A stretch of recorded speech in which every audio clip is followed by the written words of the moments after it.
Hello, welcome back to another episode here on the BJ Show. We are here for the BJ Show Footy Show. I'm your host, BJ, feature with Aidan.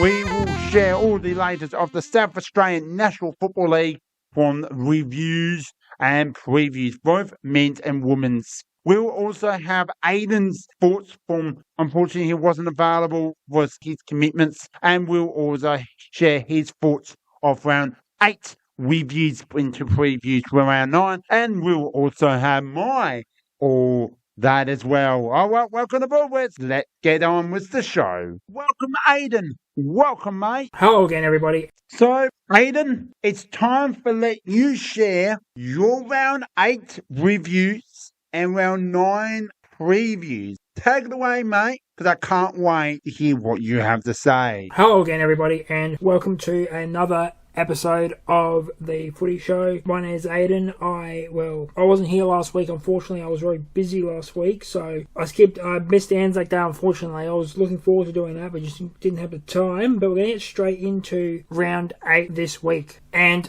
at the very, very start of round 8, we had a great game on the Thursday night. Collingwood versus Hawthorn, and this was the draw. Final scores 15-3-93, 13-15-93. So, two, I guess what you call mixed methods to get to that 93. Collingwood 18 shots on goal, 18 scores for Collingwood, the 15-3 for the Pies, and then the 13-15 on 28 scores for Hawthorn. So Hawthorn realistically probably should have won this game based on scoring chances and scores registered. Now, footy is a great game because it doesn't work like that. You have to be hitting the big sticks. Collingwood, for their 18 opportunities, were running at 5-6. 5-6, I can't do the math, but it's a big number. Hawthorn, negative scoring differential, so 13-15 is a negative scoring differential, so more points than goals, and that's really what keeps them in the game here. Collingwood probably, on the way the game was played, should have won this game, but on the score, should have been Hawthorn. We end up as a draw. Honestly, I don't think that's fair on the Pies. They were the better team all night, and, I feel like, were they rubbed? Probably not. Hawthorn did have a great last quarter, but did they have opportunities to kill this game off? Absolutely. Now, this game came down to the closing moments and that high tackle by Darcy Moore on Dylan Moore, and Hawthorn escape with the draw there. Now, we're already up to round, I believe this is, it's round 8. So teams are starting to figure out where they're at. Collingwood are a team who are probably a team on the edge of that top 4, probably a 5-6 team at the moment. But, they hang around here. They play a really good game against Hawthorn, who are going to be a top 4 team should all things shake out the way that they do. And now this draw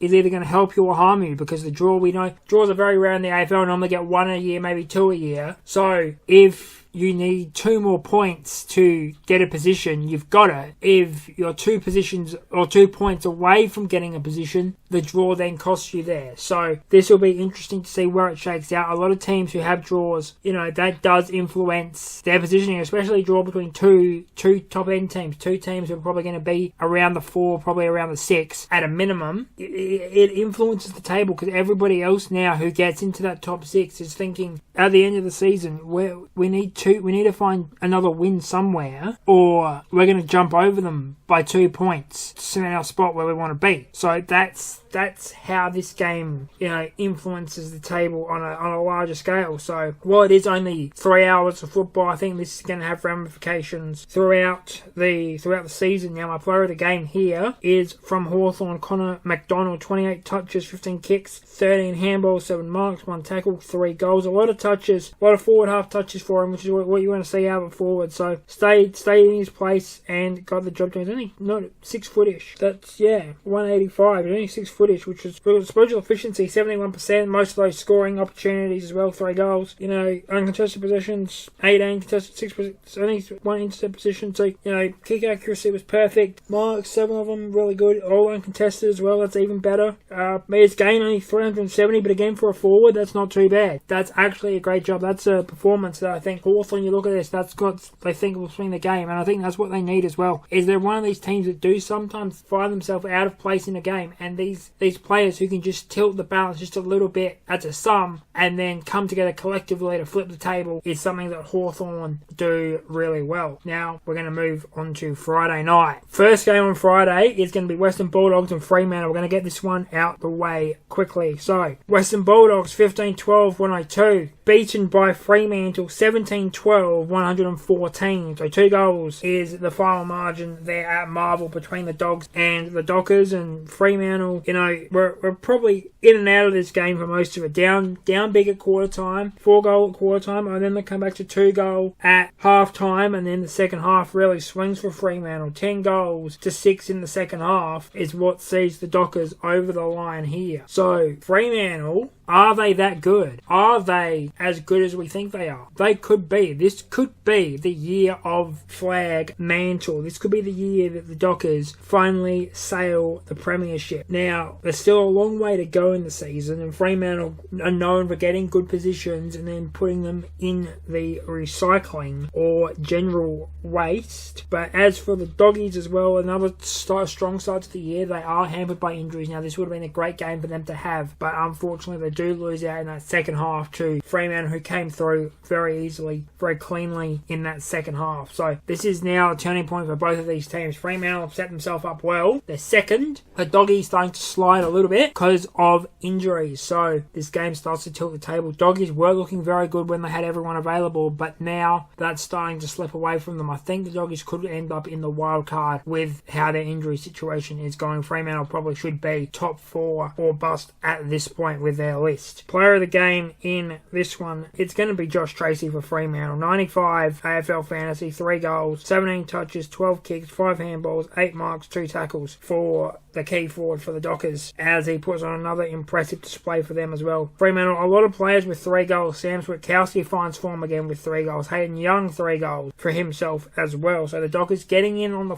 scoreboard in chunks, which is what you really need. And they've got a lot of great players who can go forward. They've got Tracy, Voss, Amos, Luke Jackson can go forward and damage. So forward-wise, they are in a very good position. And this is what you got to see. Switkowski's coming back to form. Aidan Young's getting some touches at goal. This team is going to be dangerous come September because they are a team who share the load offensively. One of the big 3 is going to put on a stack, and someone else could join them as well. So that's how the heapo goes at Fremantle at the moment. But that is it for that game. Now we come to the biggest game on the calendar for South Australia. It is time for the showdown, Adelaide and Port Adelaide on Friday Night Lights. And what a game this was, ladies and gentlemen. Adelaide 11-10-76 defeated Port Adelaide 11-9-75 as the Crows take this one home by one singular point at the death, thanks to some work by Sam Berry in and around the contest in the closing seconds.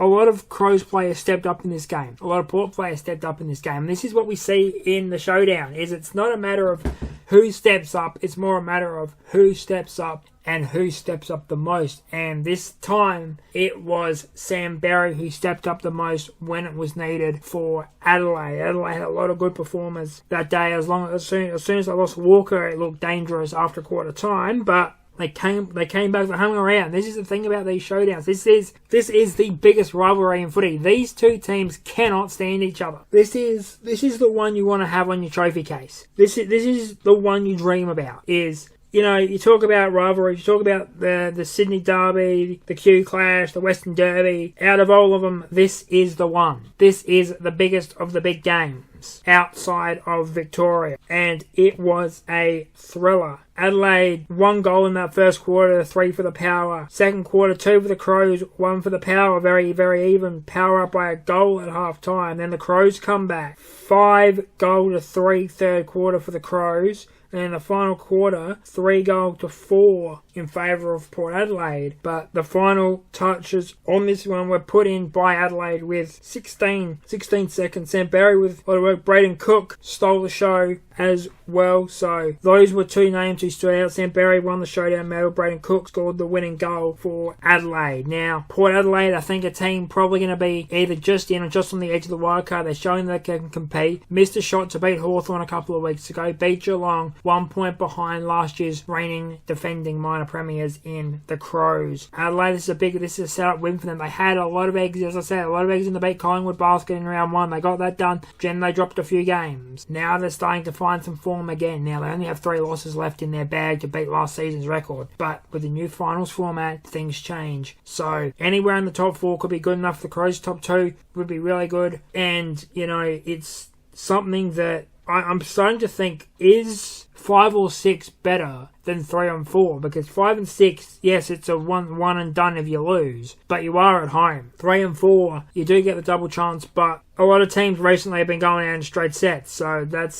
something we'll see, especially with the wildcard coming in. Another thing is, do wildcard teams have a favour? Because we see teams, no one beats the bye. We've seen teams come off a bye against the team who played the week before and lose. We've seen NBA play-in teams have great experiences in the playoffs. I'm talking about those Miami Heat runs where they came through the play-in with Jimmy Butler and won out the Eastern Conference. So a lot to play for, a lot to see unfold during this season. Player of the game, as you can probably guess, Sam Berry for Adelaide. 156 AFL fantasy. 29 touches, 18 kicks, 11 handballs. 3 marks, 19 tackles. Yes, 19 tackles for Sam Berry. That is a number we will not see in a very, very, or should I say, very, very long time. Now we move to the Saturday of round 8. First game we're really not going to spend a lot of time on. Brisbane 20-11, 143, defeated Essendon 11-13, 79. This was just a golfing class between two teams. Essendon showed some form earlier, but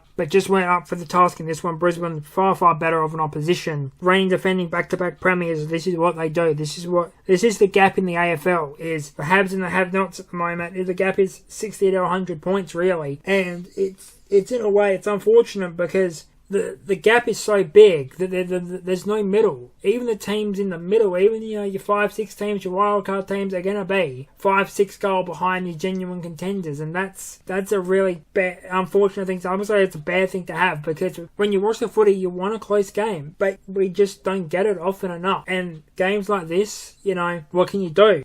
You're outclassed from the jump, and you're just trying to stay in the contest as much as you can. Now Essendon are a tough team. They're a strong team. They're a team on the rise. If they can get a few more things right this year, bag a couple more wins, I think they'll be okay. But Brisbane, as I said, they're just a better team, far and above the better team, and at the end of the day, that's all they needed to be. Player of the game. Player of the game here is going to go to Darcy Wilmot of Brisbane. 134 AFL fantasy, 1 goal, 32 touches, 24 kicks, 8 handballs, 12 marks, and 1 tackle for him. We'll leave that one there. As I said, a bit of a mess across the ground at Marvel, and we'll move straight on to our next game. Now we come out to West Australia. We come to West Coast versus Richmond in a game of 2 of the lower teams from the last couple of years. This is the battle of the cellar dwellers. And surprise, surprise, West Coast, in front of the 2006 Premiership team, chunked it up and couldn't get the job done. They lose in front of the Legends 13-10-88, Richmond 15-9-99. The Tigers come out of Tigerland and go on the road to take this one by 11 points. I don't know what to say. I mean, West Coast, this is not a great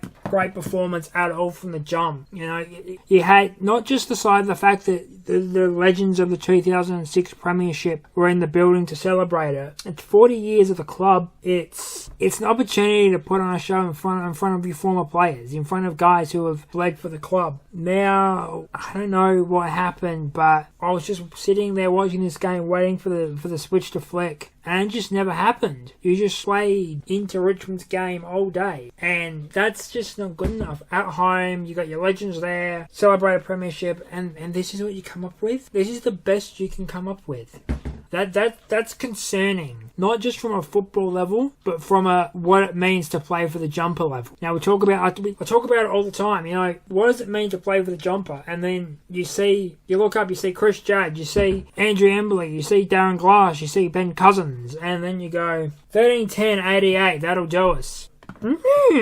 Interesting it is, that one. As for the Tigers, this is what they needed. This is their first win of the year, and a well-played one, a well-deserved one. As I said, they brought West Coast into their game. West Coast didn't really do a lot to try to get away from playing Richmond's game, and that's what cost West Coast in the end. Richmond had a great plan. I know they have a lot of players injured at the moment, so this is a big win for Richmond. As I said at the end of last year, those young guys are really starting to show me something. So the more of them you can get on the park at the same time, the better it's going to be for Richmond. And when they all come back, it's going to be tough decisions at selection. But this is a club that I think is going to be trending in the right direction very quickly. We'll get to my player of the game here, which is going to be Noah Bolter from Richmond. Noah Bolter, 3 goals, 20 touches, 14 kicks, 6 handballs, 6 marks, 2 tackles, and 20 hitouts. He was out and about the best player on the park. Now, West Coast, we do have some triple doubles here. Jake Waterman. Sorry, not Jake Waterman. He doesn't get a triple double. But Elliot Yeo does get a triple double. Jake Waterman I will mention for 3 goals, so that was a good performance from him as well. 19, 5, 4, 11 and 2 for him. Elliot Yeo, 1 goal, 20, 10, 10, 1 and 11. So there were some great sparks of performances from West Coast, but it just wasn't enough. There weren't enough of those big performances that got them over the line against North Melbourne and against Port Adelaide. The loss to Sydney hurt West Coast. The loss to St Kilda buried West Coast. And now they have to rebuild again. Well done, Tigers. We'll see you next week and we'll move on to the next game, which is Geelong versus North Melbourne at the Cattery. Saturday, twilight football at Cardinia Park. It's Geelong and North Melbourne. Geelong 21-9, 135. Defeated North Melbourne 13-8, 86. And this was a very, very good effort from North Melbourne. I can't criticise North Melbourne too much here. They were in the game a lot, all the way through the game. You know, like down by 7 points at quarter time, down by a point at half time, and then get to the lead back end of the third quarter, and then Geelong just flipped the switch from there and ran away with it as Geelong go on to kick 16 goals in the second half. You kicked 8, North Melbourne, so that's not something to be sneezed at either against a team like Geelong. So, as I said, I can't be too mad at North Melbourne for this one. This was a great performance from them. Geelong, what can I say? The Cats are just too damn sexy. Doing the business again. Getting another win over a team that they should be beating and moving on as always. And this is one of the things I've always credited Geelong with on this show, if you follow it along, is they're a very professional outfit. They show up, they don't get into too much rubbish, they go through the motions, they get their job done, they move on. Professional, punctual, on time, exactly as the Fat Controller wants out of Thomas the Tank Engine. In fact, if Geelong were in the island of Sodor, they may be the Fat Controller's famous favourite football team. Now, enough of that. I'm sorry.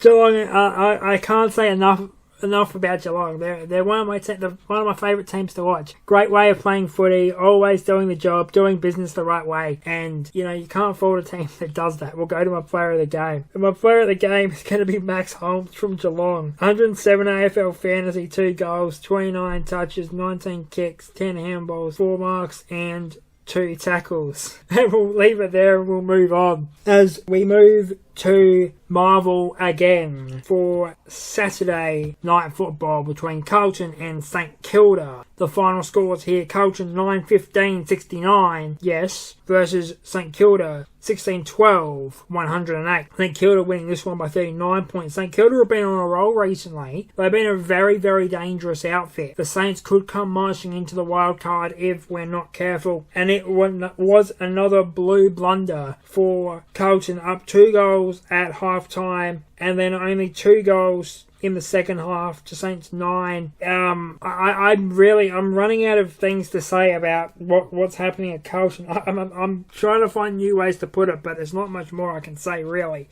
This is a team who are in absolute disarray. 2 goals 8 is not good enough for a second half in the AFL. It's not good enough in the second half in any level of football. This is a team who really are running the same track over and over again. Build a good spot, fall away, let the other team break the game open, not seek to improve our position.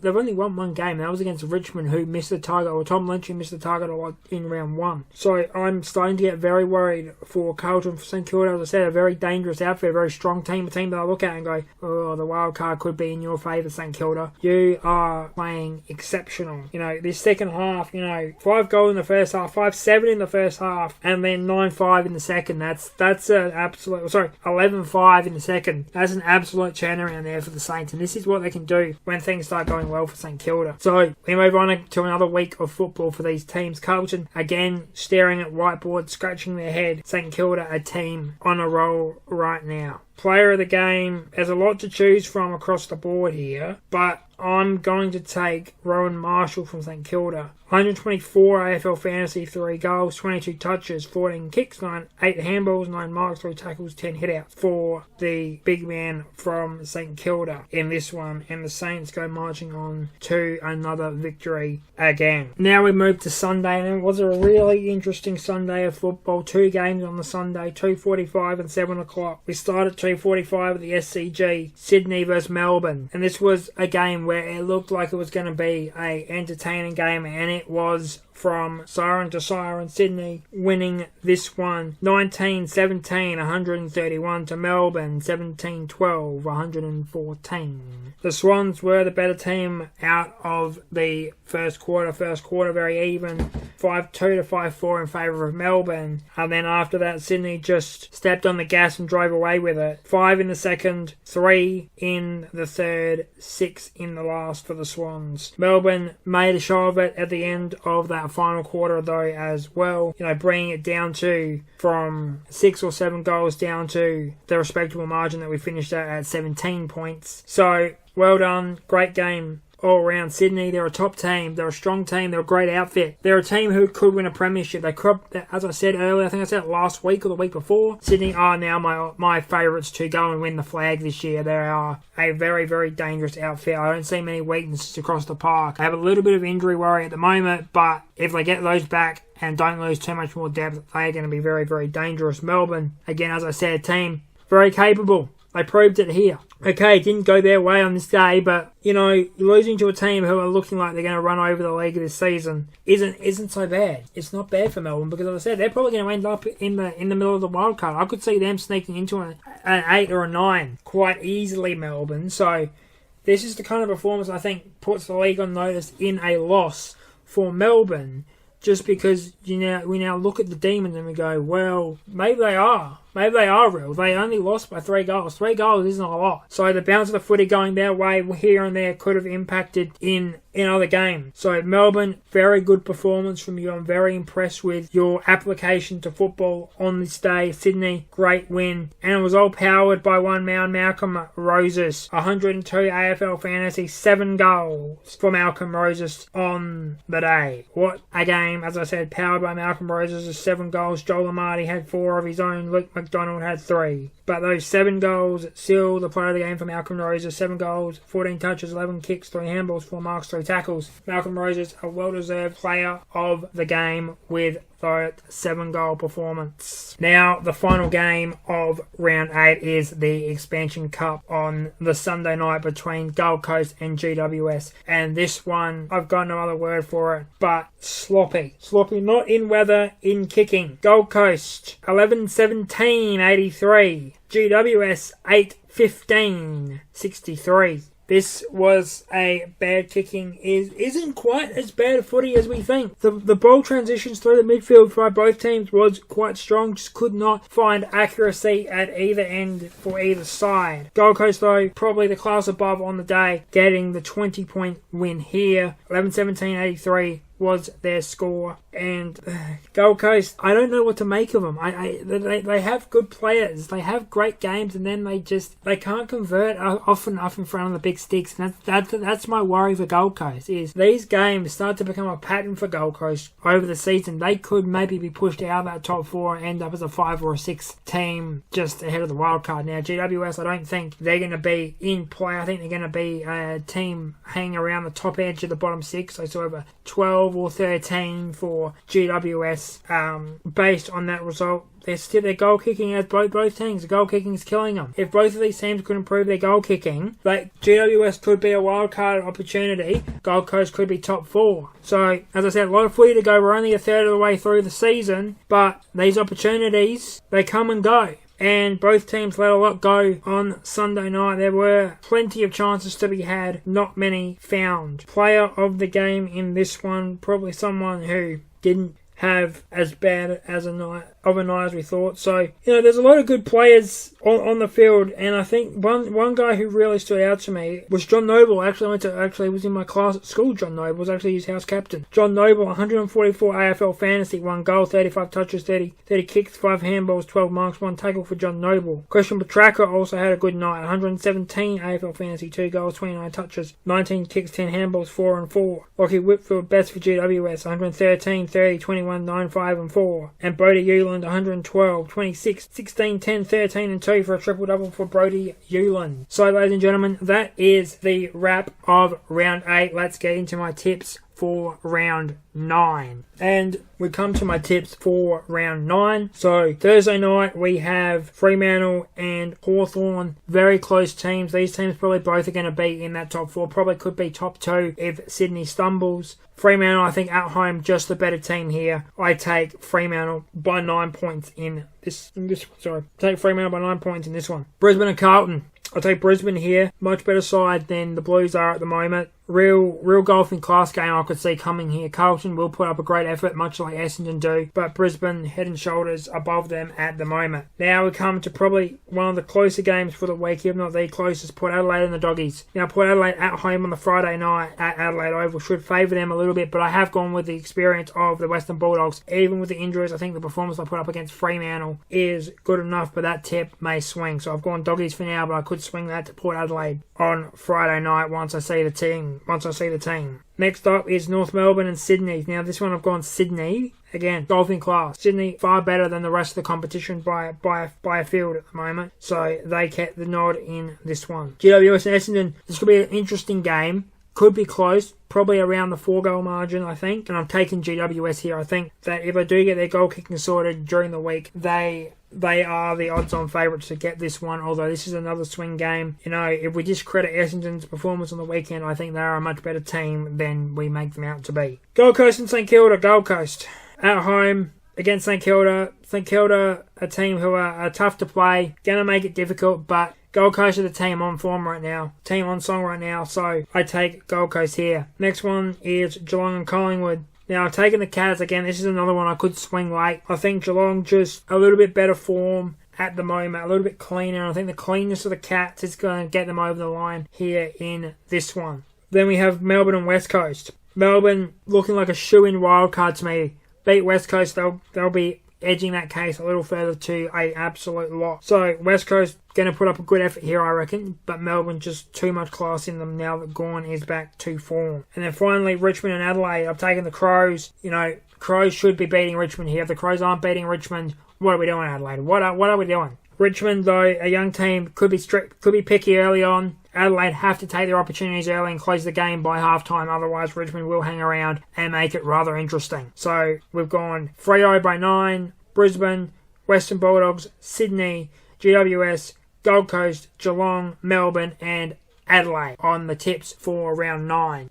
Alright, ladies and gentlemen, thank you very much for listening again. It's been a pleasure again. Aidan for the BJ Show, signing off. That sounds like a great reviews of round 8 and previews for round 9. Well, it's time to let me share and take a bit of journey. I'm breaking down from each game. I'm going to put that all in one episode into this episode. So, sit back, relax. BJ, I'm your host, is now going to share round 8 AFL reviews, round 9 previews, the SNFL, all the men's and the women's competition as well. Alright, let's get on with it. So if you're new, welcome aboard. If you can follow on Spotify, hit that like, subscribe down below. You do want to hit a notification, you please do that. If you do not want to miss another episode, because those photos are coming your way very, very in the next couple of weeks. So breaking news will be coming soon in the next couple of weeks in May. So stay tuned for that. Anyway, we are here for the BJ Show Footy Show reviews for round 8. Well, halfway mark, where's the season almost here? And boy, we're here for another weekend of footy. Well, I would like to also let you all know I do play for footy for the Inclusive Disability Competition for Kenilworth Kookaburras Football Club, where I actually played my first game, and this is my 70th football game. Fortunately, we went down to Kilburn, the 2025 Stanford I-League. It's a 9-4 inclusive league. Premiers, and we went down. Unfortunately, we did our best, but I think we did some really good actions and that, and we will work on and we take on TG Gully. I will share my thoughts on that maybe at the end of the show. Just want to let you all know of that. I would love to share all that. So, out and out, let's get straight into it with our first game of round 8,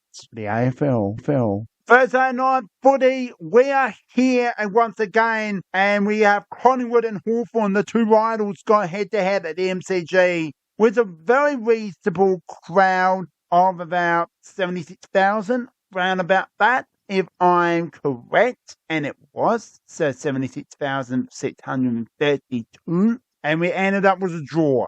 Now, how this happened is Collingwood kicked accuracy was 15-393, and Hawthorn 13-15-93. We want more goals and points at the MCG, at Marble, or even in Perth at Optus Stadium. Now, can I say right now, Collingwood have replied in a better way. They got under pressure and they found those goals. Hawthorn have to work for the goals, and they found a way to get back in the game. Now, how it all happened, that Collingwood kicked 7-5. It was basically, it was that close of a 5-point ball game. Hawthorn, on the other hand, kicked accuracy 6.1. They 37 points and they made it up to 11 goals, 11-77. But Collingwood found ways. They kicked 5 goals straight. Totally, there was a 17 goals, 1 for the quarter. Now, you don't see that in the MCG very often, but and 3 goals straight. Now, I'm going to give you that fact in just a moment. That's incredible at the MCG. But Hawthorn keep missing points, and that's what happened. 2 goals for in the last quarter of the 3 straight. So it was a very even Steven quarter, but my goodness, then Hawthorn needs to work on their goal kicking, and I know they can bounce back from that draw. Overall, and from that second half, from 7 goals, 345 to 15 goals, 393, Paul Collingwood kicked 8 goals straight. That's 48 points in the second half. More than the first half, 45. They won by 3 points that quarter. Well, we come to the Hawks. Hawthorn hit 8 goals, 53. They won the second half, but came to a draw. Now, I don't know what happened with that, and that happens. 10 stacks for this, and we'll move on to the top 5 best players, and I'll choose one best player. Disposable rate, Hawthorn had more the footy. Overall, hit out, Hawthorn won that. Let's just say marking was pretty even. 100 plus marks in a game. That's 209 marks overall. That's pretty good effort there. And where's to say tackles pretty even favoured Collingwood. So, unfortunately, So, I don't know what can happen, but overall the stacks were pretty even. We come to the best players. Now, on my screen, I do have my top 5 players from Collingwood and Hawthorn. I'm going to play for one each best player. So we had Nick Dacos, Dan Houston, Brandon Munlad, Isaac Crunall, and Nick Long. They are from Collingwood. Connor MacDonald, Carl Amon, Jay Nukombi, Josh Warren, and Cam Mackenzie. Now, I'm going to start with the Hawthorn Hawks. The Hawthorn Hawks, best player. I think domination was pretty well. Kick straight, and that is go to, for the Hawthorns, where's the same midfield? No, he's a forward. Connor MacDonald. Includes 28 disposals, 7 marks, 1 goal, 3 goals, no behinds, 114 AFL density. It also included a 370 metres game, 8 centre-bounce attenders with 4 clearances. Well done to Connor MacDonald. Now we come to the Collingwood Football Club. They cannot go past this man. He dominated from everywhere. And I'm going to have to cannot go past this with his 34 disposals. The most disposals on the field is Nick Dacos. 34 disposals. 4 marks, 5 tackles, 124 AFL density was the 1 goal. Very well done there. Where 6 score involvement, 6 44 metres gained, 27 centre bounce attenders for Cleontis. Well done to Nick Dacos from the Collingwood Magpies and to the Connor McDonald from the Hawthorn forward. There you go. Let's get to the Friday night football. What are actual classic games we have for you. All right, let's go there now. Friday night doubleheader. We're going to Marble Stadium first with the Western Bulldogs and the Western Australian Fremantle Dockers. And then we got Showdown 59. This could be in the upset, the most breaking crowd of all time. Let's now get to our Friday night in Melbourne at Marble Stadium between the Western Bulldogs and the Fremantle Dockers. All right, well, let's just say loose crowd, 23,071 at Marble Stadium on the low ground on Friday night footy. Now, this is why I call better performance. The Western Bulldogs are back for high scoring, fantastic, over Fremantle. Final score, Western Bulldogs 15-12, 102, and Fremantle 17-12, 114. Exactly 2 goals, 12-point victories to Fremantle. What can we see is happening in early parts of the season is high scoring? We have seen it. We have not seen this in such a long time. Teams just go out a blow. But Western Bulldogs, much better than Sydney. That was 1 week later. No, you don't have you do not have any doubt of having Sean Darcy in your forward line. Where's up, mate? You'll be back before you know it. It makes a big difference. Aaron Norman had to work harder to find ways to get goals, to get the Western Bulldogs in the game, and Western Bulldogs seem to be not out of the contest. Fremantle, big blow wins. Big road trip. If you go to, you go to Perth to Melbourne, that's not the point. It is over a 3-hour trip, flight to Melbourne. And knowing that, Western Bulldogs are not just missing their key forward, but not in overly great form at the moment. And it's showing that early parts of the season, over the first 4 or 5 rounds, they were the real deal. And then since Sean Darcy something's missing. That's what's the problem when you find ways. I'm going to now go break down each quarter. So, great start to the Western Bulldogs. 6 goals, 2. Reminds me of this, not against any other team, but Carlton. Carlton feels like they start well and they drop. Fremantle ends the bat with 5 goals, which makes a 14-point lead to the Western Bulldogs. So they ends the bat. Second half, 5 goals again to Fremantle. To Western Bulldogs, 2 goals. That changed the momentum. And this is what happened to the second, third, and first. Nice, great. Second and third. Now, and final quarter, Fremantle kicked 5 goals. For the Dogs, nice, great, but better call in the fourth quarter. They did came back hard. You're damn right. 5 goals and you lost by 3 and 2 goals. Very good effort. Now, this is what I mean. Well done to Fremantle. This is a big victory. Enjoy it. Best of luck for next week. Heads up, Western Bulldogs. Good luck next week. With well effort on against Fremantle in a very improving way. We now come to our best players. Our top 5 from both respective football clubs. The first up, I'm going to be giving it to Western Bulldogs top 5. It's Monka Bonka Pelity, the captain, Dale, Matthew Kennedy, Ed Richards, and Riley Sanders. So those stats from the Bont included 106 offensively, 2 goals, 33 disposals, 4 marks, 2 tackles. He also includes 9 scoring involvements, 2 assists. Very well good with 630 metres game, 29 centre bounce attenders, and 6 clearances. Well done. That's up Dale. Dominate, 32 disposals, 7 marks, 5 tackles, 129 offensively.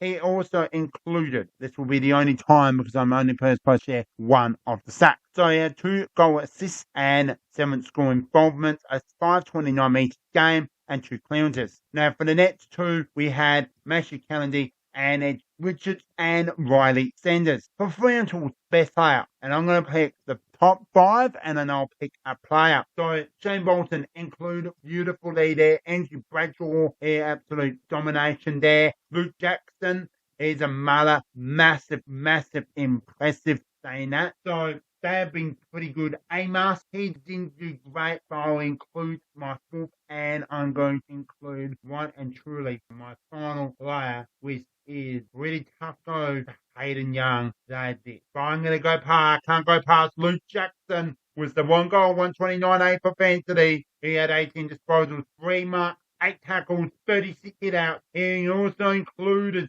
13 score involvement of the no-goal assist for 295 metres game, 27 centre bounce attempts, and 3 clearances. That is Luke Jackson, and well done on your game performance. As well, let's just say the Bont is my player of the game. If I said that, if not, well, yeah.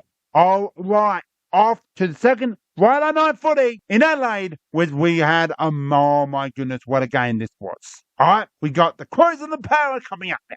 Well done to the Bont and Luke Jackson from Friday night footy over in Melbourne at Marble Stadium with all that low 23,000 fans, but we had a lot more.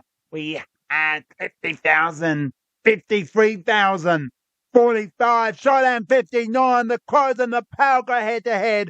Now, I am not a big fan of Double Fridays, and they continues to do that. Now, I'm going to say right now, even the crowd was, I think, fantastic, but they need to really realise that you have 4 official field umpires and 4 boundaries. Decision making is so important of this game. I'm going to say it, the worst showdown game I've seen since I've been alive. Ball boy calls not being made from both respectable teams. Yes, we all miss stuff. I ref basketball. I miss a lot of things, and I'm being absolutely honest with that. I'm not saying too much of my end and the AFL end. But when you have a decision where it's not that great, you have 53,000 screaming on making the worst call for both respectful Adelaide and Port Adelaide. Well done in the stand for Port Adelaide. Matt Price in the stand for showdown.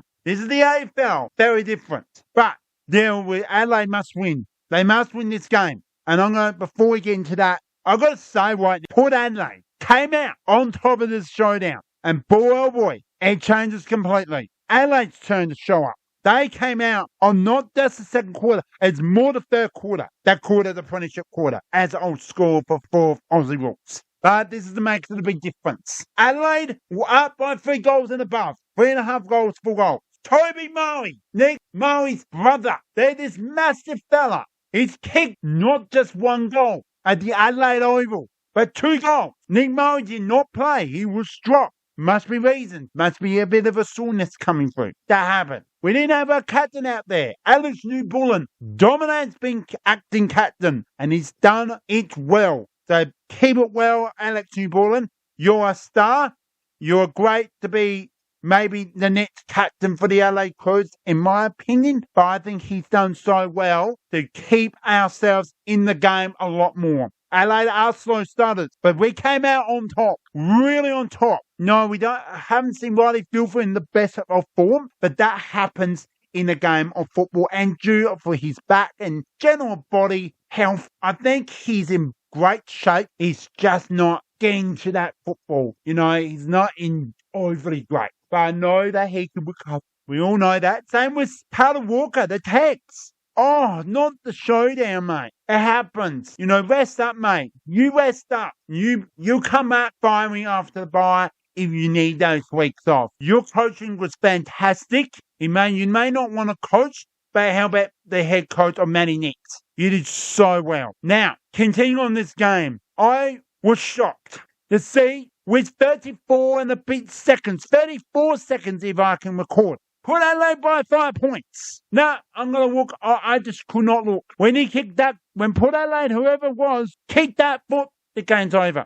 But I had to realise 34 seconds in an AFL game is a lot of seconds in a game of football. Games, momentum change. Well, 22 seconds. We found the way to get the football into the half of the forward half of the LA Crows in the south direction. Now, whoever watched this on TV or went to the game, you know what I mean. The star recruit, the clutch time of Braden Cook, can play A4 level. He is a star of the future. He's a hard-working. He can kick goals. And boy, he did it in the biggest moment of his career. That changes momentum from not just Adelaide Crows at Port Adelaide. 12 seconds on the clock. I found it that I could not look for a moment. And what happened? Adelaide came out and won by the all-time 1 point, maybe the all-time catches games in the AFL. One of the best games I can see. Not both teams kicked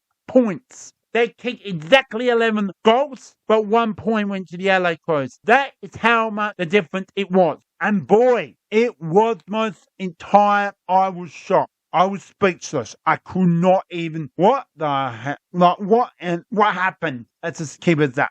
Put Adelaide on their hand. You know that you're in the game. You show what you can do under Josh Carr. His first game as head coach, and unfortunately not the nut. But keep doing what you've been doing, mate, because you have shown that you can bring as being head coach. You're the right for the job for the future for Port Adelaide since Kent Hingley basically depart. And know that you got the team you wanted to play for the 2026 season. You've shown that you can beat the best team, Geelong, by 30 points. Adelaide Oval ends that night with 40,000 packed the Adelaide Oval. The shown that you can do that, that's a pass for me. Came against the Crows, almost won it. So that can come. But I'm now going to share the stats for this game. And then very, very straight into my top 5. Oh boy, I'm going to say was Port Adelaide and draw into the LA. There might be one change in that. So, the hit-out. Port Adelaide dominating their hit-out.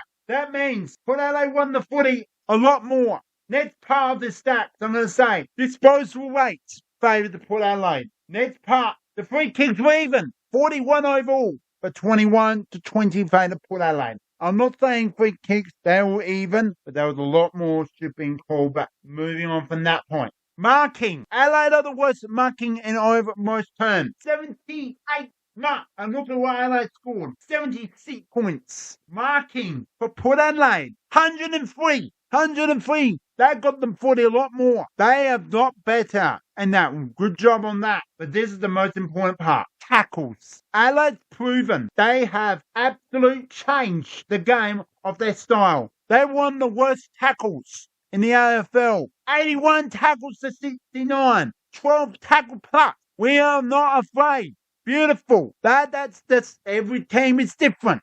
We tag on Hawthorn in a few weeks. We tag on Richmond next week. Port Adelaide back at home against the Western Bulldogs. Let's hope Port Adelaide can get a win because I trust them and back them to win. With Western Bulldogs not in great form, you never know what can happen. Western Bulldogs won here against the Crows. Would they do it again without Sean Darcy? We'll find out that soon. Now, getting on to the player of the game. I can't go past. I may stay tuned for the Crows' top best players. I'm going to now share Port Adelaide. We have Ollie Ryan, Zach Butters, John Sweet, William Drew, Leah. My Port Adelaide best on ground. You can't go past this man. Dominated. He may not hit a tackle. We had 21 disposals, 14 marks, 90 playing for City. He also included 4 score involvement. So he moved up a little bit upward. 428 metres game. Leah, well done on your best on ground. Now I'm going to be changing one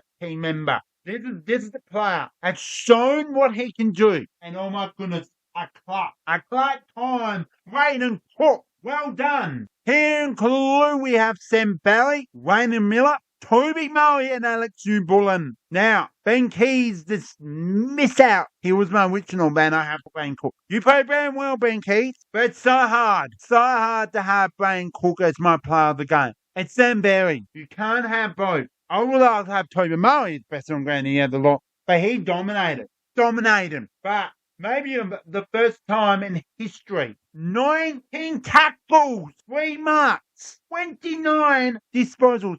But we had 156 days for City. How many he won through score involvement? Pressure Act was in the yellow. So you know on the app and you search the player, there's like a time. 35%. That's Pressure Act. 104 metres game, but he had 20. About 10, 5 clearances. 92-23 time on ground at 104, 24 minutes. That's almost, let's just say, a 70-75% on the ground. He had time to come off. Well done to Sam Barry and Leah for our best on grounds. And once again, well done to the Bont from the captain from the Western Bulldogs as well, Luke Jackson. Round to Dockers.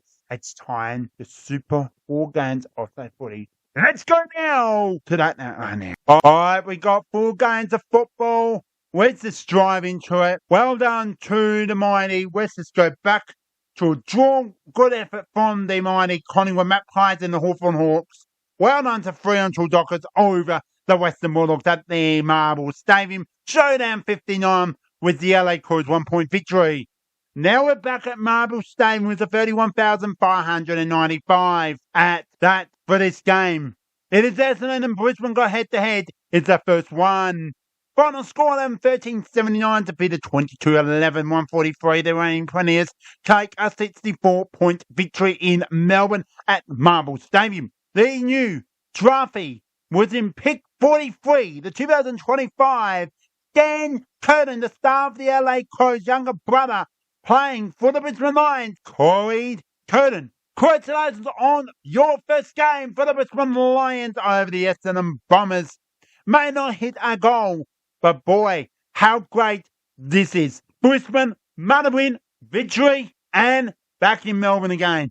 They are back, Brisbane. They got one of the best teams in the AFL as we speak. They didn't have a great start of the first 7 rounds. Lost the Gold Coast, but they lost to Melbourne, I believe. There's a few teams that they took on the reign premiers. I won't say teams. I just presume I'm guessing those are the teams. But when Brisbane take on Sydney, oh boy, that's going to be quite interesting. I'm sure we're Essendon. I'm just going to tell you right now. They are not giving it all. They need to give it to the fans. The fans are leaving because of the situation. They're not performing. What's going on? That's all I can say. What's going on? But they need to show that they did come back, but it wasn't enough. Brisbane had a strong win on the victory on the road to Melbourne. They're back. The form is back, and hopefully they continue as that. First quarter, Brisbane 6 goals, Essendon just 1 goal. You'll find out, is that the same or similar? 4 goals from Brisbane, Essendon 3 goals in the second. Brisbane 7 goals to Essendon 1 goal. There you have it. Same like in the first quarter, but Brisbane hitting 1 goal. Game over at 3-quarter time. Essendon fight back, gave it all. Not enough. It's 4 goals in the last quarter to 5 goals to Brisbane. This is what I'm saying. Absolute what I'm saying from an Essendon point of view.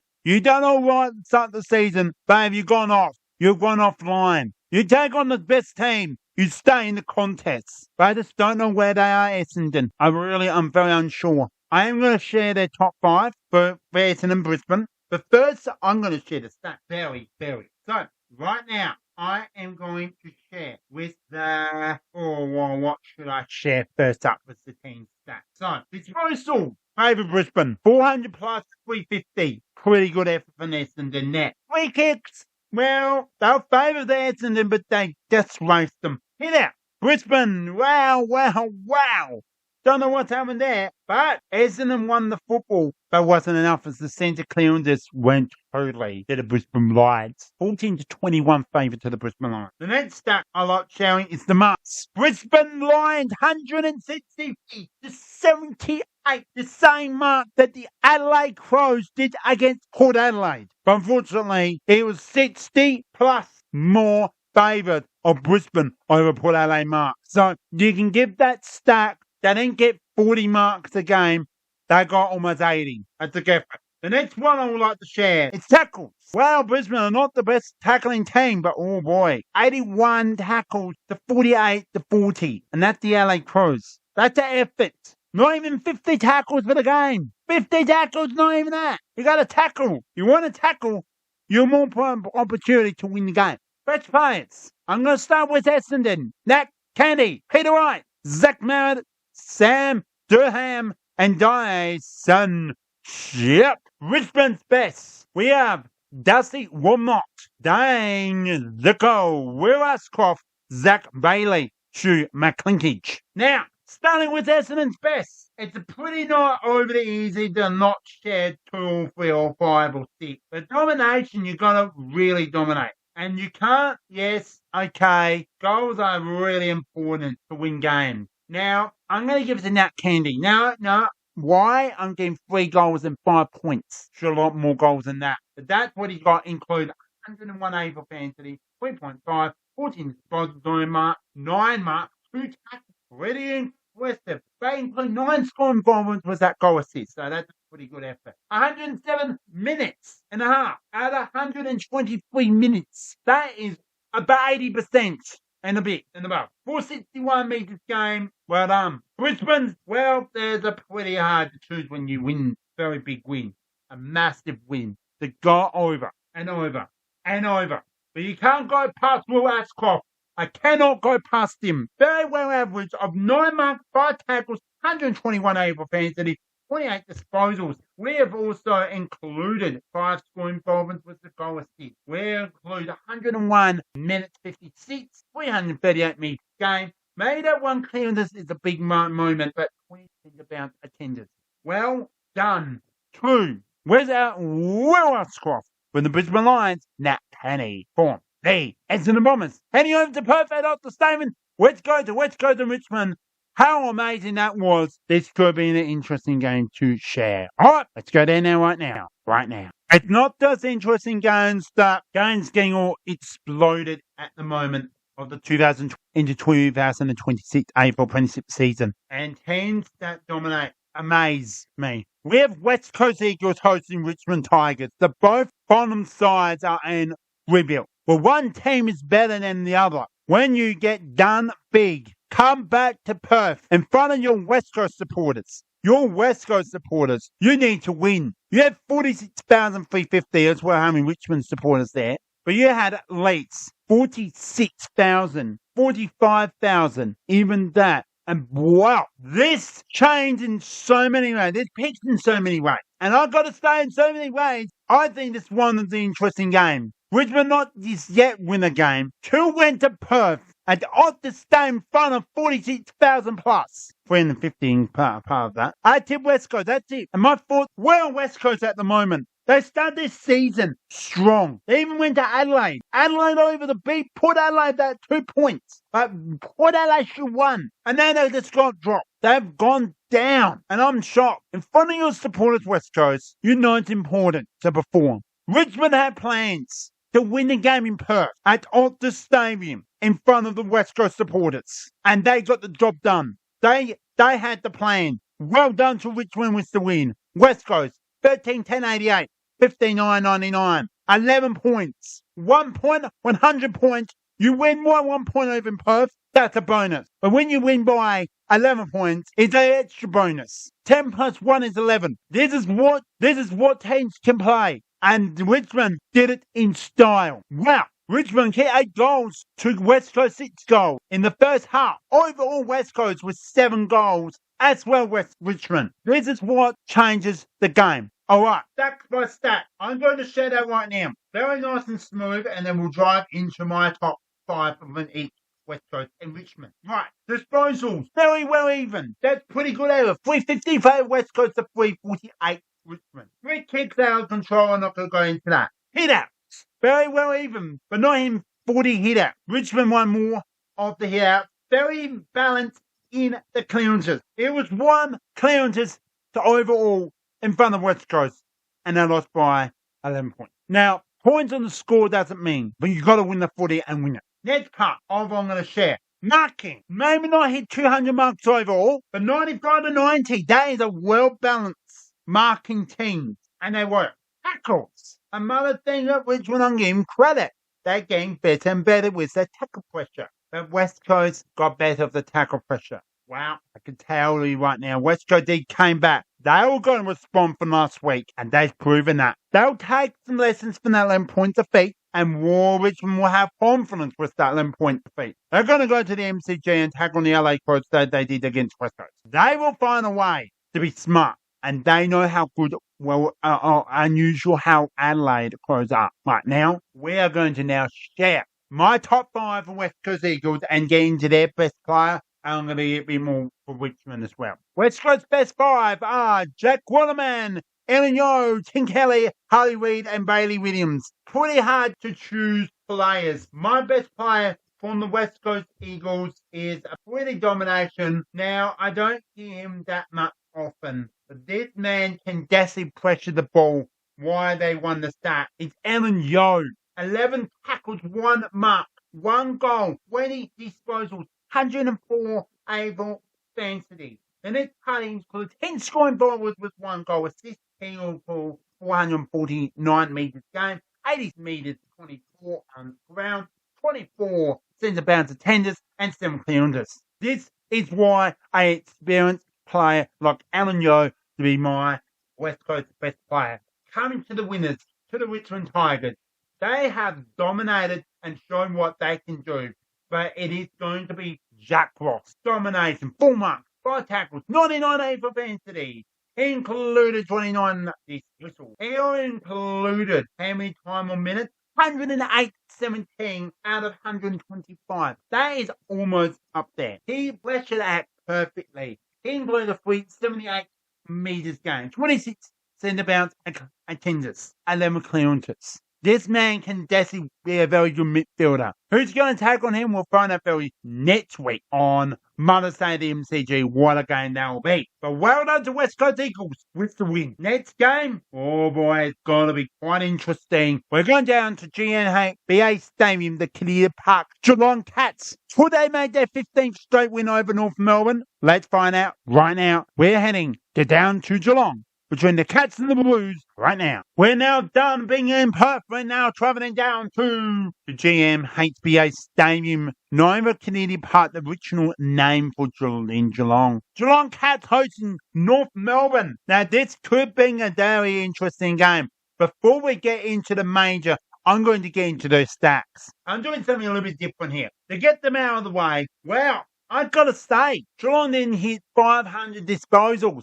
North Melbourne, well done. Now, 371, 367, 367 won me.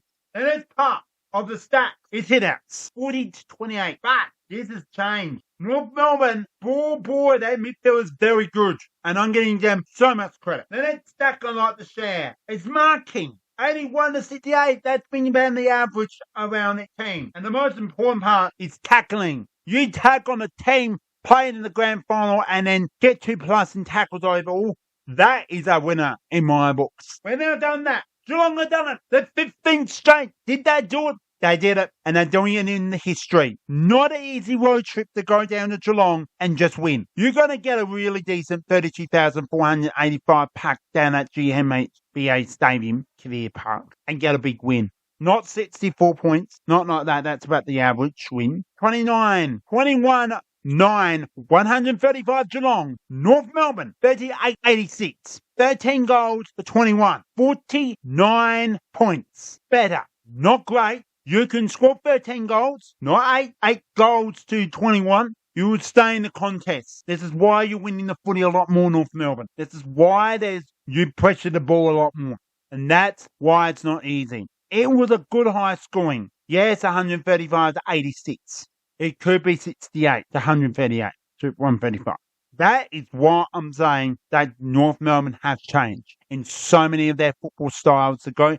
You got to bring your very best. And I tell you right now, North Melbourne are finding very difficult to do it. But the one day, the broken will release. Getting into done stack. We've done my thought. We've done the final score. Let's get to the top 5 for Geelong and North Melbourne. Starting with North Melbourne. Now, on my screen here. Now, before we do that, if you are new, welcome aboard. Now, we are the BJ Show Footy Show. Welcome aboard, you're new. If you can follow on Spotify, that'd be great, wherever you get your podcasts. As well, if you can give this a like on YouTube, that'd be awesome. And hopefully you can subscribe. There's so much videos, so many episodes to come, as well videos.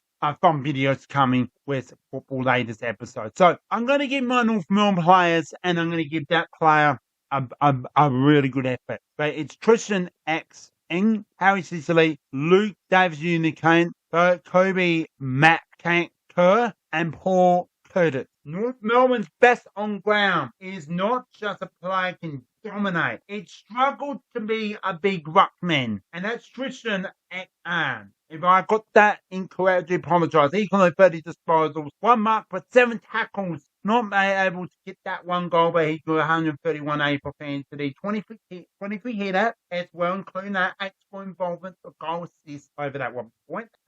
380 game, 103 minutes, 30 centre bounce attenders, and 14 clearances. He won the fly of the footy himself. Why they won the headouts?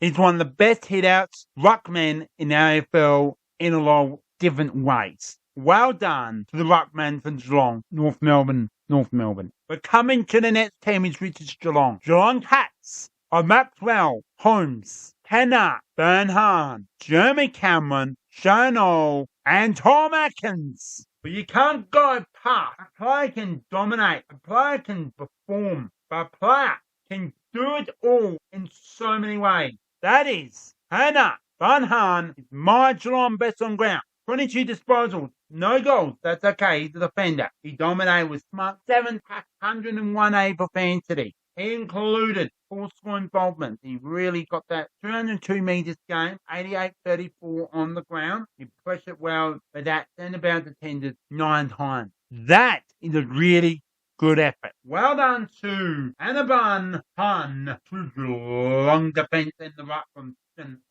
North Melbourne. All right, we are almost done and we're almost complete Super Saturday. We've returned back again at Marble Stadium between Carlton and St Kilda. Let's go down now on for Saturday night football. All right, now we're being into Geelong. We now return back to Melbourne at Marble Stadium for the final game and only one Saturday night footy is back, and for the 4th time at Marble Stadium. Now, I am not a fan of having one game on a Saturday night. Love double Saturday nights, but I am not a fan on Friday nights, at the end of the week, and you guys go to the football. Saturday's a bit more calmer, but you don't have to, the weekend's a bit more common than football. That's just me. Anyway, get into it. St Kilda Carlton. Whoa, the last Super Football this has to be. Back kicking once again was 41,062. Made a good crowd. A very good crowd at Marble. This is the kind of thing. I did see St Kilda. So well done on the win as well. Beautiful there. St Kilda. Well, they're looking very good. Rossline's got the best in the best of this team. Carlton, they are struggling. And they kick poor. 9-15. That's not great. You lose by 39 points over St Kilda. St Kilda just took over with the win. They started very, very well. They're a very good team. Everything that for a long time under Rossline, generally the St Kilda Football Club, they've been throwing the best of the best. But I should put Carlton and St Kilda. Let's find out. Starts with Carlton. Well, before we get to that top 5 players, I am going to do that right now. I'll then share the stats. Then we'll wrap it up into the last 2 games. So, best players. I'm doing a little bit different, but I'll share my best player at the end of this stat. So, well done to the top 5 for Carlton. Olivia Flute, Nick Newman, Sam Walsh, Adam Carr, and Brody King. St Kilda, Royal Marshall, Nasha Wingler, Jack Sinclair, Mitch Owens, and Ryan Wiki. Now, the stats for this game. Well, can it be better? Could be worse. Could be anything. Can happen in a game of football between the Blues and the Saints. But I'm going to say 9-15 Carlton, 69 St Kilda, 16-12 108. 39-point victories to St Kilda. Now, to start off, what I'm going to say is 7 goals to 5 favour Carlton. So Carlton by 12 in the main break. Carlton only kicked. This really changed complete. 2 goals, 8. That's how they lost the game. And they lost by 39 points. But they kicked. My goodness. 9 goals, 5. 59 to 2 goals, 12 points, and 8 points. 20. 20 by 59. That makes sense. Basically, it's 39 points exactly. My calculations. 59 plus 20. 59 minus 20. Equals 39. That's just unbelievable, incredible. I don't know how. But anyway, 10 stack, play of the games, last 2 games. What? The hit out, St Kilda. Overall, total clearances, St Kilda. Centre clearances, St Kilda. Stoppages, St Kilda. Now, those last 2, I said centre and the stoppages clearances. They were tight. They were under between about, let's just say 5 exactly of my number. It's less than 10. You're doing 5 a difference, means it's very top. 10 overall. Painful. 8 difference in it out while Carlton lost it. Not against anything. Marking. Beautiful. 118 apiece. Tackles. Wow. Pretty even. But in favour. Thank you. The 47 to 40. You know, let 50 tackles. A very good effort there. But a lot of teams can 81 or 50 plus. Means they're a much better team. They're much better. Very well even. I didn't want to tackle. They may not be a very good tackling team. They may not want to be a tackling team in a way of their game play. But they have the tackle to make the pressure. We have for 1 point. So, the game of players. I've been waiting for to share this now. Carlton's best on my screen. I can't go past player that he can play. Boy, he can play. And he gave it all. He really did give it all. And I can't lie on that. But you can't just hit 2 tackles, 13 mark. 28 disposals. Nick Newman, well done with 122 able fantasy. Really hit that defense, hit that full line, beautiful. Score involvements, 27 meters game. May not hit that minute in the midfield, but hit 105 exactly minutes. Rates was poor, but that's okay. All right, the next player I'm going to now is St. Kilda. St. Kilda's best player. And I'm going to give it to, let's just work it into, well,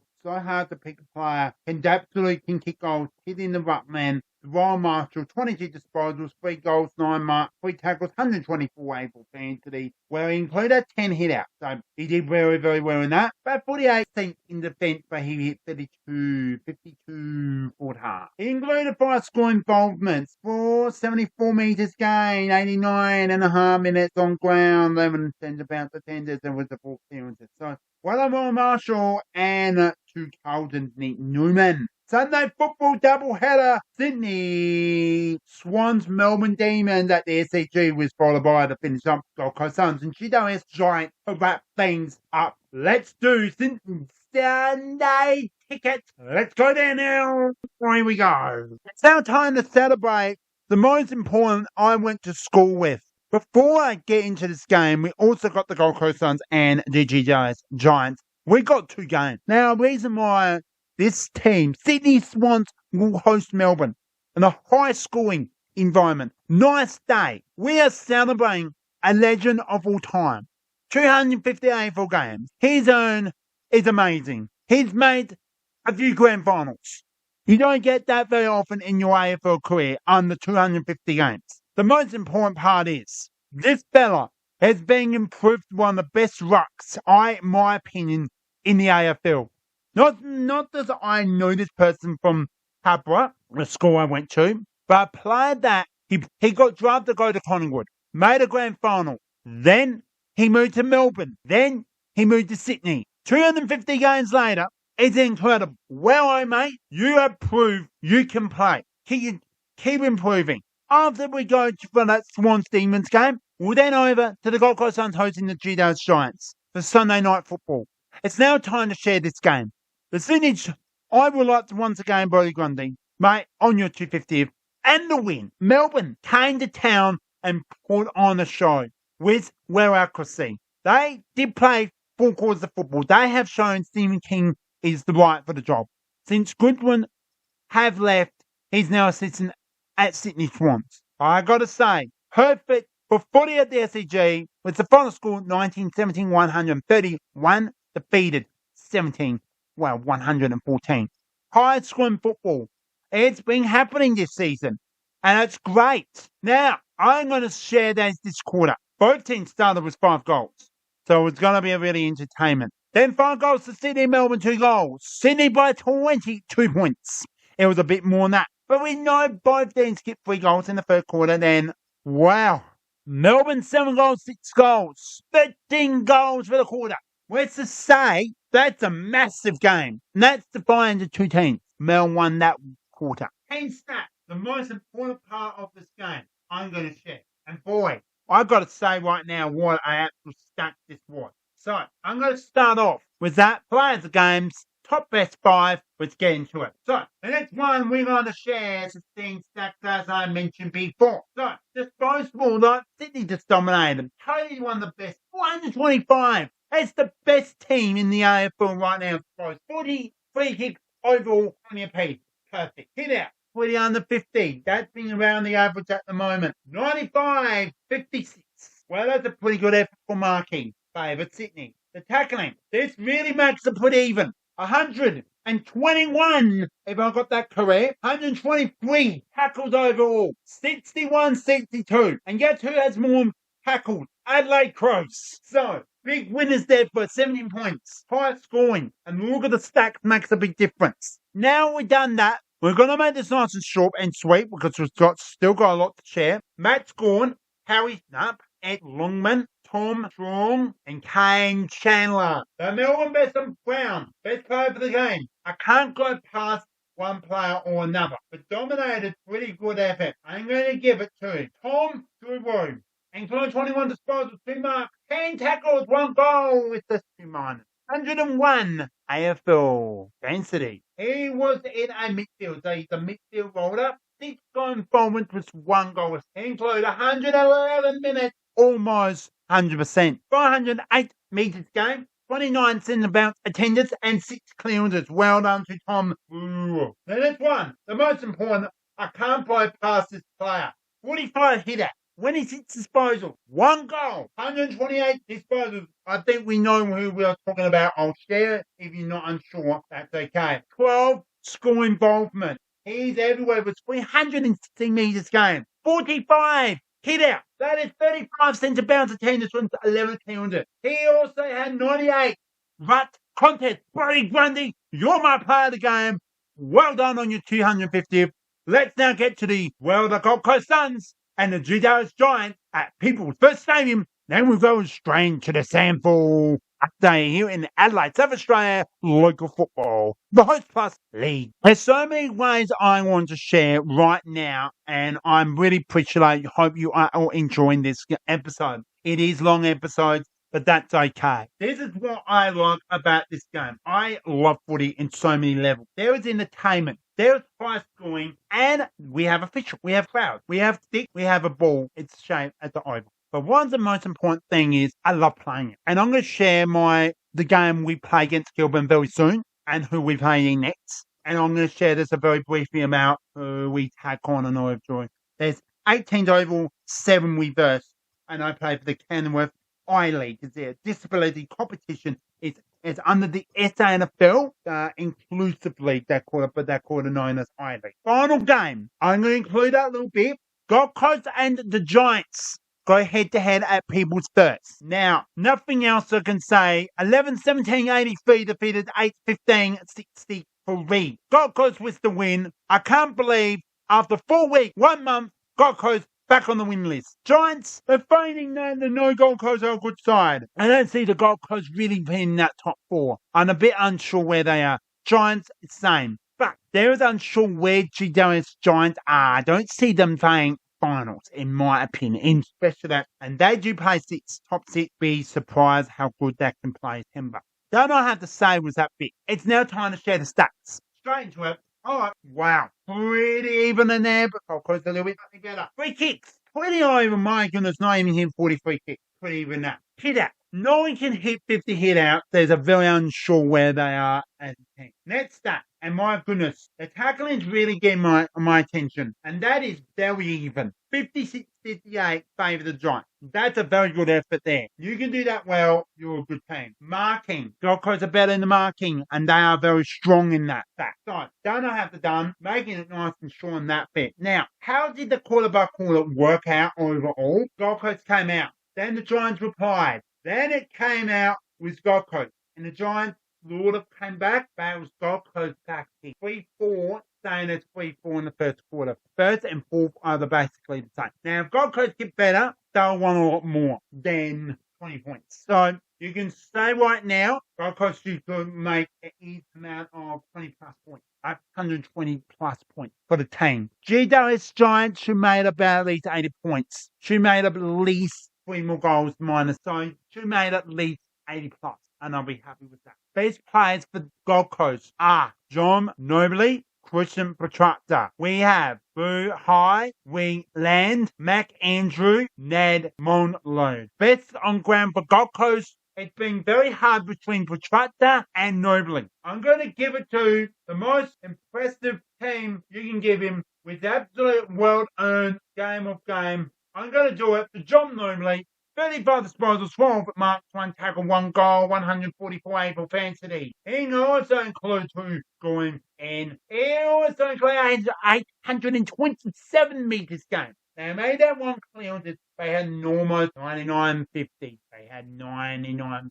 His act was very, very good. So that is my player of the game. He was 25 possessions, and that's pretty impressive. Well done to John Moon. Now we come to the Giants. Final top 5 I have on my screen, which is Colin Oliver, Lockie Wakefield, Lockie Ash, Finn Cunningham, and Alec Carmen. The best player for the GWS Giants, I'm going to be very, very hard to give to.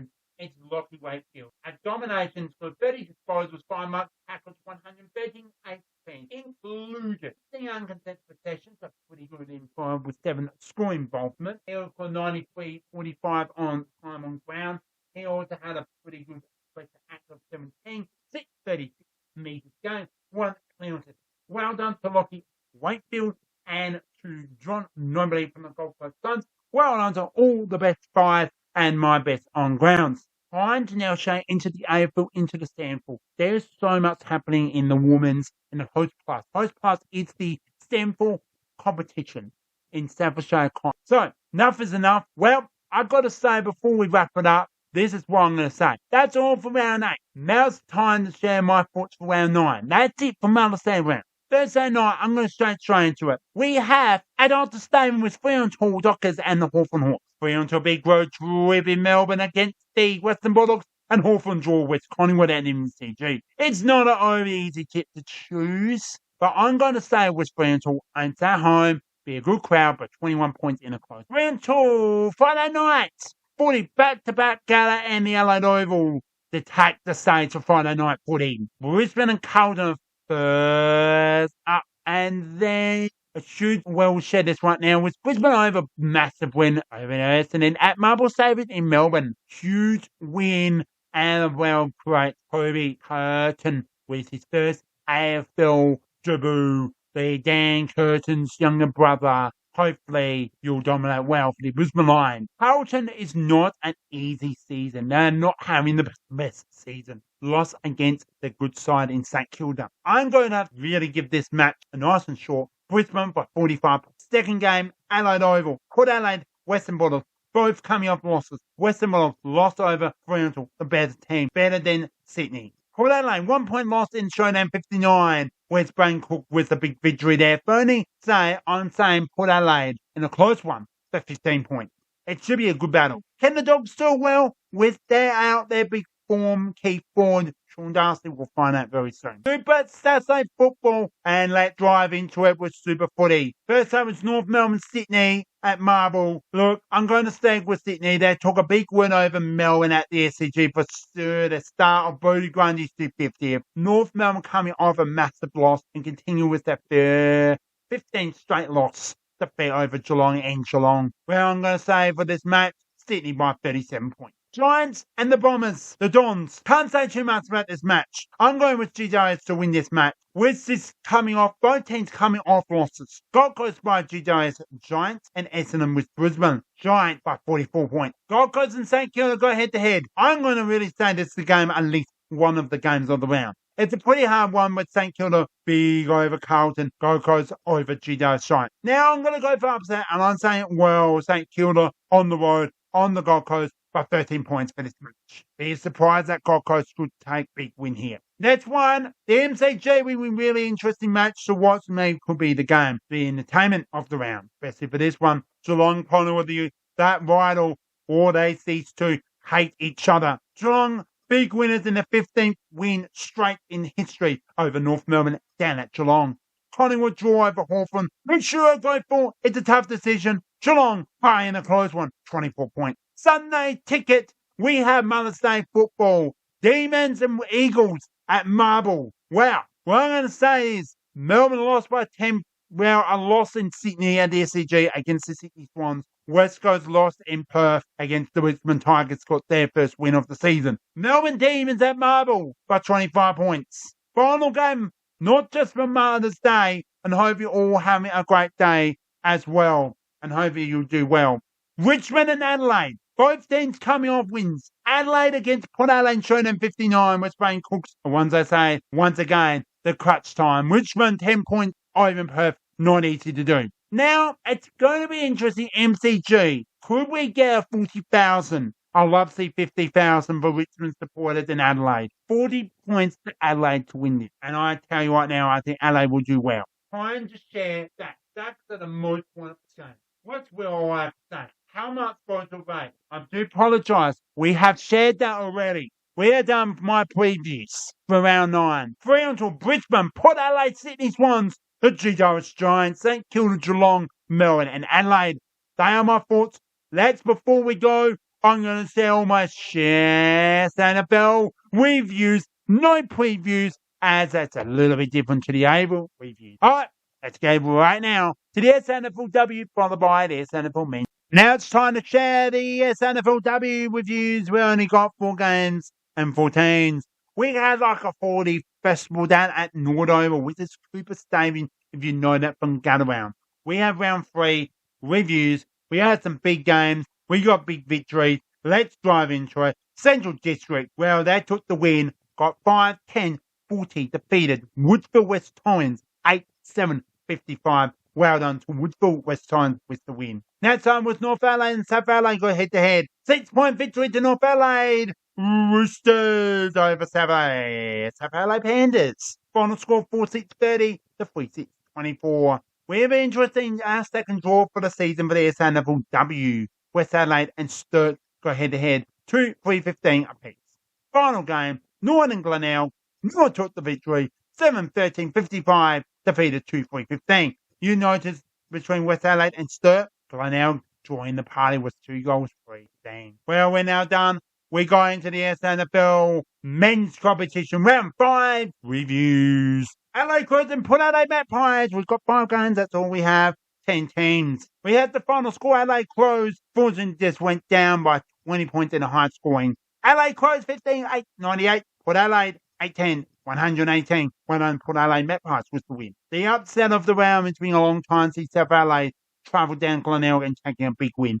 They got confidence, South Adelaide Panthers, over the Central District Bulldogs. Here we are. Glenelg and South Adelaide Panthers is the next one. We have 7-12-54. Glenelg. South Adelaide Panthers 11-10-76.